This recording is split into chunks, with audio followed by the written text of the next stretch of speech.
That Which Is, by Alfred Aiken. Chapter 1. Why This Book? Dear casual reader, leave this book alone, for you are sure not to like it. It is not meant as entertainment, nor is it a work designed to develop your personality and enable you to influence your friends. It is not a system that will improve your card playing or increase your winnings at the racetrack or on the stock market. Tomes have been written on how to think, and what not to think. This might well be called the thinking age.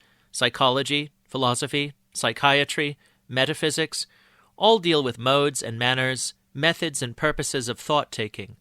Each system is backed by authority, so-called. Results are offered in proof of the rightness of that system. How extensive or lasting these results may prove to be is another question. But what is thinking? Who and what is the thinker? Is thinking a synonym for intelligence? No. Thinking is a process of humans. It is a personal, finite activity that is in no way associated with the unidimensional, the unconditional, the unchanging, the forever infinite one. These pages will bring to your remembrance, John 14:26, facts concerning yourself. The work is not didactic, not intended to make you angry, to preach at or to you, to be rude or insulting. However, the personal intellect or thinker will find it all of these. Only the one who is truly seeking to know what is truth will find value in this work, and that the truth he seeks is closer than his very breath, a fact ever at hand, untrammeled by personal modes and mores. That which is not posing as a teacher or enlightener. It is truth, the truth of all, everywhere. The mind, the life writing it, is the same one, reading it, knowing it, being it. The one self, the infinite one, is the same life everywhere throughout immensity, eternity, the self of all and all self. There is none else. Isaiah 45:22. Never before has the physical world faced the threat that today hangs over the heads of its inhabitants like the sword of Damocles. Death, the last enemy, 1 Corinthians 15:26, like a hungry mad dog licks its chops and tugs at its leash. Location is no protection. Education is no bulwark. Cult and doctrine afford no positive invulnerability. Is there an inch of this planet that is not susceptible to nuclear war and its aftermath? Can anything be done concerning this state of affairs? Yes. Will this work, added to the countless millions of printed and spoken words on the subject of self-help, salvation, emancipation, and freedom, help? No, not if merely considered as additional words, for then it is reduced to a system of thought-taking, a human, not a divine activity. Truth is not subject to finite rules of judgment. Established human formulae, or patterns for comparison, weighing, evaluating, entirely miss the mark. Truth is God, one whole, inseparable, indivisible entirety. With what, then, can it be compared? With what can one measure all-inclusive infinity? Each human claims his right to think as he chooses, and therefore one finds there are as many finite opinions as there are finite personalities. Is our world better off for this so-called liberality of conscience? Instead of embracing its universe, the human sense limits its possessor to an infinitesimal island, constantly threatened with extinction. Instead of looking up to God, let us begin looking out from God.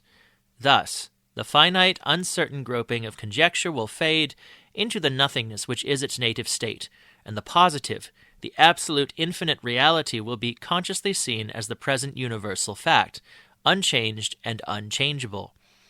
Because a statement appears in print, this does not make it true.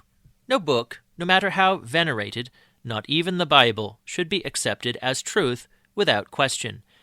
Many books have been written which contain great truths.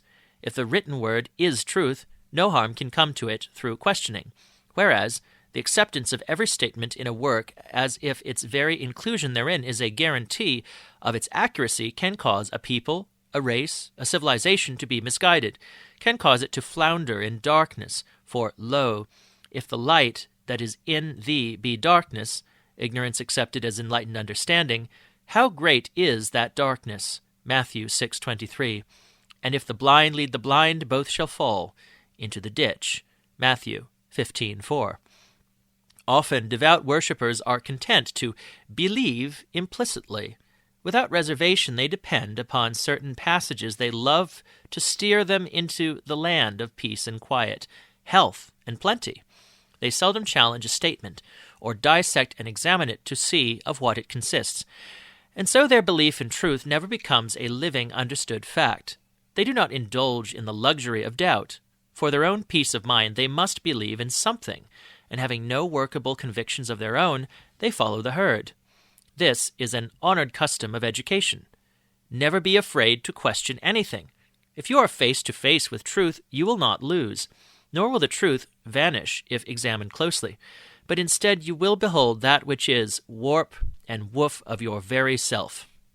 Should that which you face be fiction, a figment of heredity, education, personal thinking, or mass psychology, your vision will expose it. It is difficult to put fresh ideas into well-worn words and have them convey a new and exact meaning. The words usually conjure up old familiar patterns and images, and thus defeat one's purpose. But words are the only available tool one has for chipping away the debris, the accumulation of centuries that has obscured your identity. So, for the glory and joy of beholding that truly wondrous self that you are and always will be, bear with us. If the use of hammer and chisel seems at times too rough, excuse it for untempered zeal. If the words do not seem to make sense, the meaning is not clear, remember they but serve as a blast of compressed air that would blow away the dust and leave yourself revealed. Excavation is never done for personal glory, nor to reach a solid foundation whereby we might start a cult, a church, a following. This book is not intended as entertainment, nor do we advise one to read it through of an afternoon as he might a novel.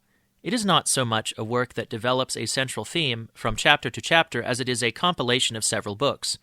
Each chapter, regardless of its title, endeavors to cover the salient points of God's allness, and our place, our position herein.